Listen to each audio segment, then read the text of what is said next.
Tudo bem? Que Deus te abençoe. Shalom. Uma semana abençoada, rica e poderosa da parte de Deus. Um abril de portas abertas para você, em nome de Jesus. Ontem nós ministramos uma palavra na igreja, o culto de domingo, e nós falamos sobre a Páscoa. Eu quero compartilhar com você um resumo do resumo dessa mensagem. Nós começamos falando a respeito da Páscoa para os judeus. O que é Páscoa? O que significa? Qual é o sentido da Páscoa? Esse sentido da Páscoa em nossos dias tem mudado muito.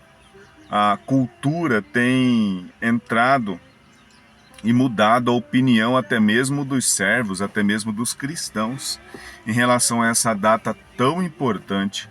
Para os judeus, a Páscoa representou, e teve início a celebração da Páscoa uma vez por ano, no mês de abril, e ela representava para os judeus o êxodo, ou seja, a saída do povo de Deus que estava sendo escravo por 430 anos de Faraó. O povo de Deus, quando entrou no Egito, ele entrou pelas portas da frente.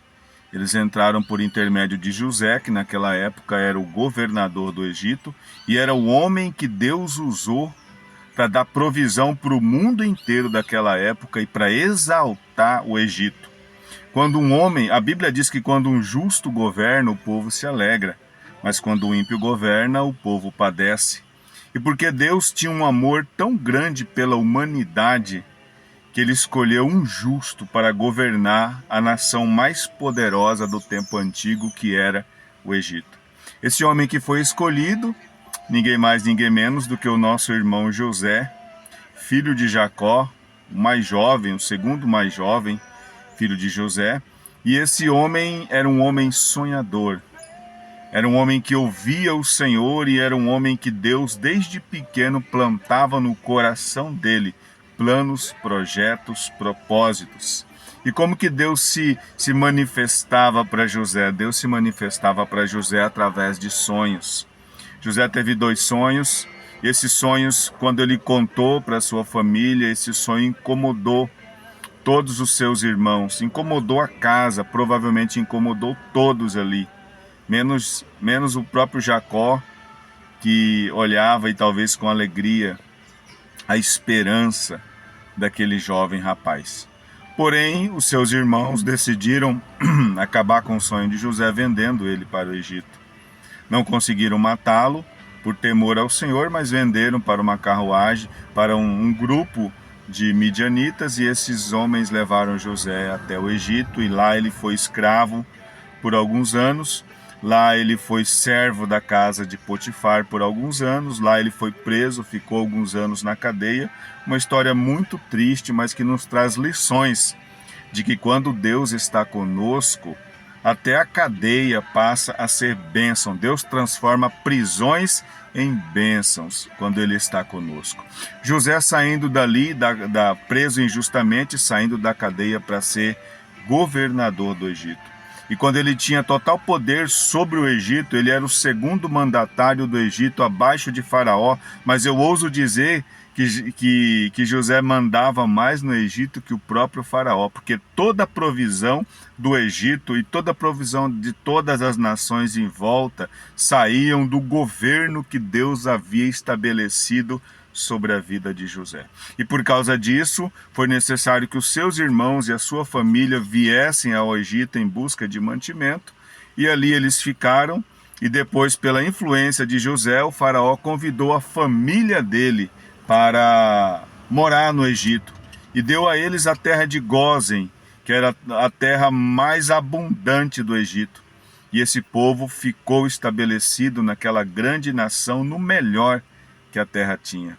O Senhor diz na palavra dele que se nós cremos nele, nós comeremos o melhor dessa terra. Isso aconteceu com a família, com os descendentes de José por muitos anos, mas foi trocando de governo, trocou-se aquele faraó, e entrou um outro faraó que a Bíblia diz que ele não conhecia José.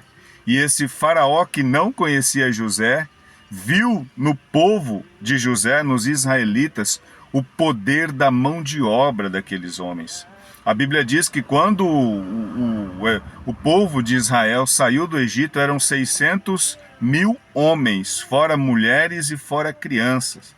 Então eu imagino aí que tinha no mínimo 1.800.000, 2 milhões no mínimo de pessoas. Esse povo foi oprimido nesse país por 430 anos.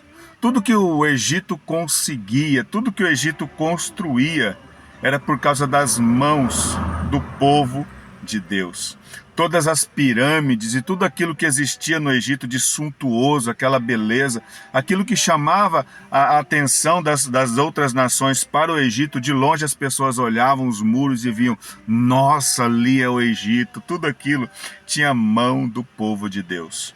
Só que não era uma mão voluntária, era uma mão escravizada. Eram mãos sofridas, eram mãos que não tinham direito nenhum, eram mãos que não tinham domínio nem mesmo sobre o seu próprio corpo e sobre as suas próprias vontades. Eu imagino que o desejo de um pai era que seu filho fosse criado e instruído na lei do Senhor e tivesse o tempo de infância, o tempo de criança, talvez, o tempo de adolescência, e fosse aprendendo os trabalhos, mas no Egito não tinha isso. As mães, as crianças começavam a trabalhar muito cedo. Era uma escravidão opressora muito grande. E aí o Senhor levanta um menino chamado Moisés, coloca esse menino dentro da casa de Faraó, cria ele ali, ele é criado dentro da casa de Faraó, conhecendo toda a estrutura do Egito. Novamente Deus coloca alguém dentro do palácio. Passou alguns anos, esse jovem descobre, ele sabia, né, que ele não era daquela nação, e ele sai para fora do palácio ali, e ele vê algo irregular, e ele mata um egípcio, ele foge e fica no deserto por 40 anos, quando o Senhor o chama para o resgate. E quando ele vem para resgatar o povo como uma ordem do Senhor, Deus dá poder e autoridade para ele. E a voz dele era a voz do seu irmão. Seu irmão Arão falava do que ele falava no ouvido e Arão anunciava. E Deus determinou que ele profetizaria 10 pragas sobre o Egito. E assim foi. Se não me engano, até a segunda ou terceira praga, o coração de Faraó estava livre para decidir. Mas depois da terceira ou quarta praga, não me lembro exatamente, a Bíblia começa a dizer que Deus endureceu o coração de Faraó. Deus endureceu o coração do homem para que se cumprisse o propósito do Senhor. E foram as 10 pragas, a última era a morte dos primogênitos. Todo primogênito de homem, todo primogênito de animal, todos aqueles primogênitos morreriam no dia que o anjo do Senhor viesse sobre o Egito, e ele traria morte àqueles que não tinham o selo da aliança. Quando Deus deu essa ordem também para o povo do Senhor, Deus disse: mate um cordeiro, reúna sua família, marque as portas de sua casa, os umbrais, a parte superior e as duas laterais da porta, você marca com sangue. Dentro da casa você assa esse cordeiro e você come apressadamente, com ervas amargas e com pão sem fermento. Comam apressadamente e ficam prontos, porque esse é o êxodo, essa é a Páscoa do Senhor. Eles se reuniam e comiam, tinham muitas regras ali a respeito de quem podia comer, não podia quebrar o osso daquele cordeiro, eles deveriam comer, e o que sobrasse, se não desse para todos comerem, se todos comessem e sobrasse, era para queimar. E aí esse povo estava muito próximo de sair da escravidão. E quando eles foram sair da escravidão, antes que eles saíssem do Egito, o Senhor deu mais uma orientação. Vocês vão à casa dos egípcios e peçam ouro, peçam prata, peçam esses utensílios, e esse será o despojo do tempo de escravidão que vocês passaram. Então o povo sai do Egito com as suas casas marcadas, né? O anjo do Senhor passa, e a casa que não tinha marca, o primogênito morria. E lá nós podemos ver Faraó chorando a morte do seu filho. E eu fiquei pensando, poxa, Faraó não era o mais velho da sua dinastia.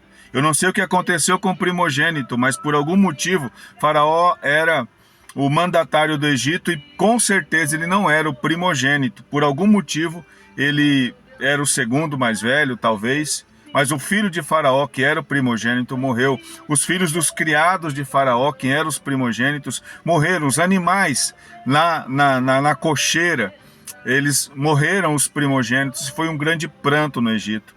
E por causa disso, Faraó liberou para que os israelitas saíssem. Essa foi a Páscoa do Senhor e foi a libertação.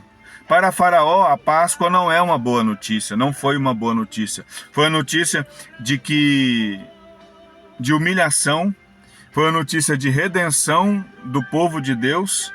Para Faraó foi uma notícia de morte de primogênito, de vergonha de todos os deuses.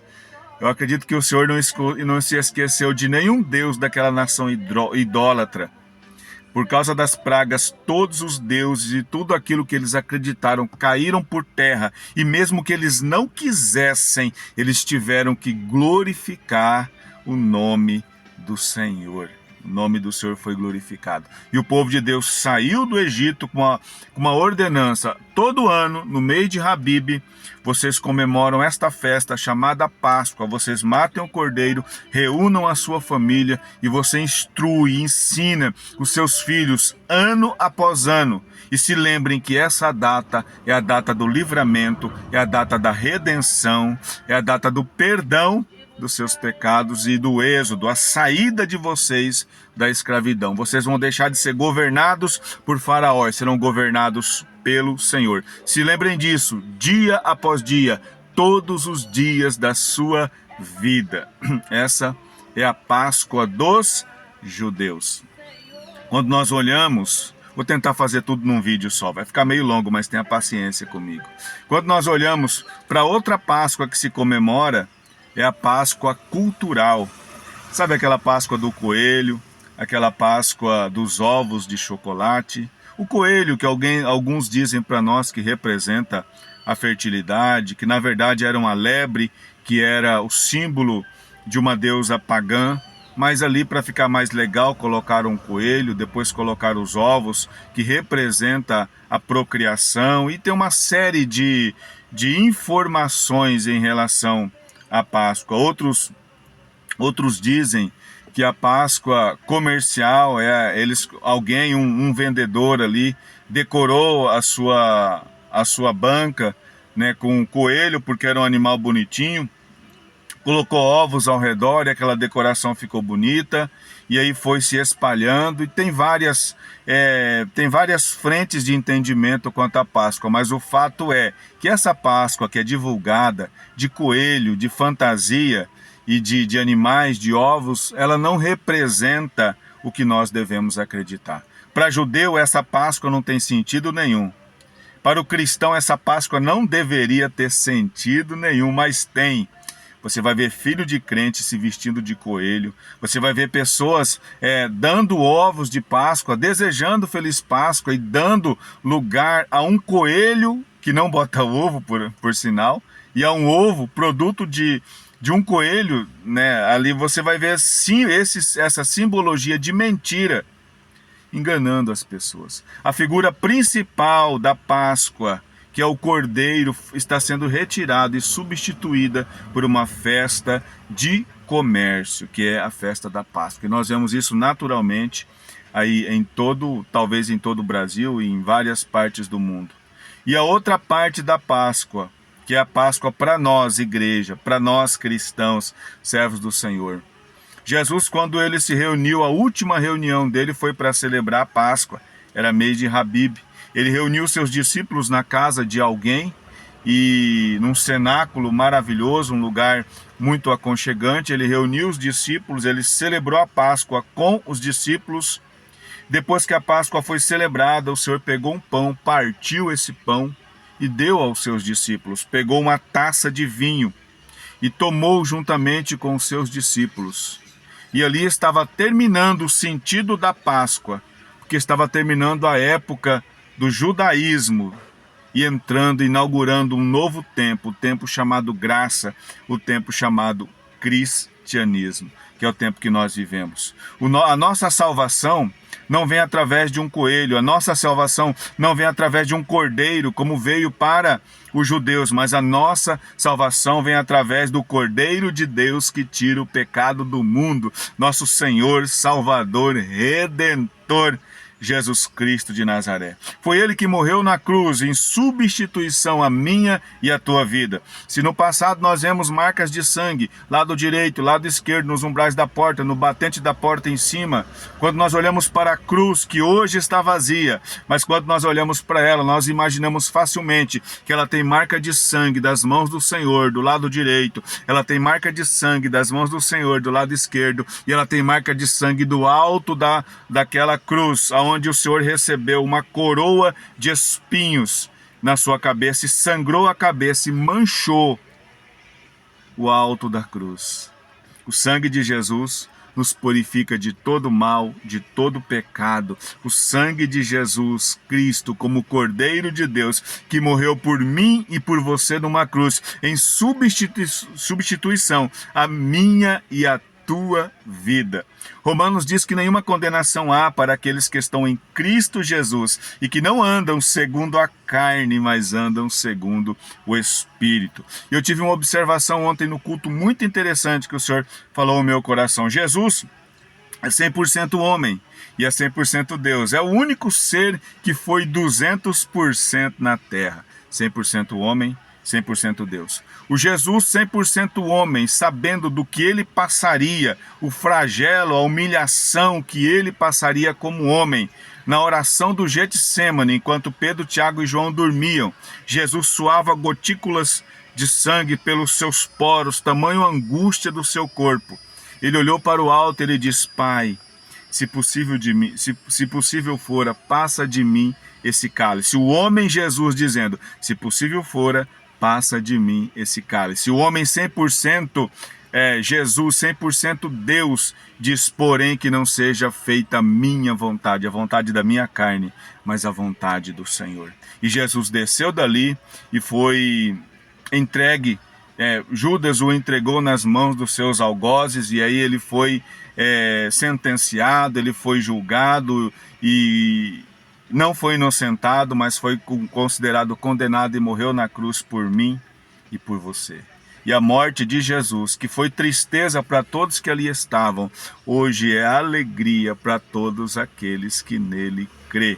A Bíblia diz que todo aquele que nele crê não perece, mas tem a vida eterna. O nosso Cordeiro, que não é coelho, o nosso Cordeiro, que não é carneiro, o nosso Cordeiro, que é Jesus Cristo, o vivo e Salvador, nosso Cordeiro morreu por nós, para que nós nesse dia pudéssemos comemorar a vida abundante que temos na presença dele. Que Deus te abençoe poderosamente. Eu sou o pastor Mariano Ajala, este é o canal Pequenos Pães. Eu preciso muito que você curte, comenta, compartilha, nos ajude a divulgar a palavra do Senhor, que é viva e eficaz, como diz Hebreus, penetrante mais do que uma espada de 2 gumes, que penetra a ponto de dividir alma e espírito, juntas e medulas, e é apta para discernir pensamentos e intenção do coração. Veja isso, pense nisso, medite nisso